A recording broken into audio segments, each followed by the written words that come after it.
રિમાન્ડની માગણી પોલીસે એ રીતની કરી હતી કે ઉધના રેલવે સ્ટેશન ઉપર એટીએસના બાતમી હકીકતના આધારે એક આરોપી સત્યનારાયણ દેવીલાલ તેલી એની પાસેથી 1,59,000ની ચલણી નોટો મળી આવેલ, જે બનાવટી ચલણી નોટો હતી, જેથી પોલીસે 10 દિવસની ટોટલ રિમાન્ડની માગણી કરેલી. એમાં પોલીસ દ્વારા અલગ અલગ મુદ્દાઓ જણાવવામાં આવેલા.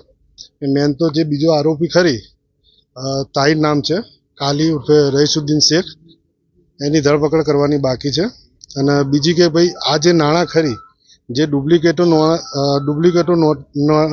નોટો હતી, એના જે નાણાં ખરી ઓરિજિનલ 59,000, એ કોઈ એવી ટેરરિસ્ટ પ્રવૃત્તિમાં ઉપયોગમાં લેવા છે કે નહીં, એની ખાસ તપાસ કરવાની જરૂર હતી.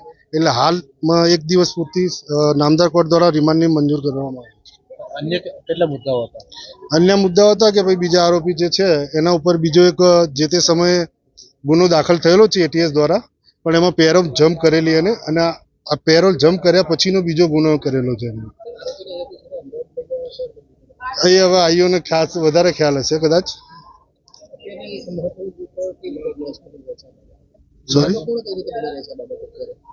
હવે આ જે નોટો છે ને એનો મેન ઉપયોગ તો કોઈ ટેરરિસ્ટ એક્ટિવિટીમાં થતો હતો કે નહીં એ જાણવા માટે પોલીસ આગળની કાર્યવાહી કરશે. મેન મુદ્દો એ જ છે પોલીસ.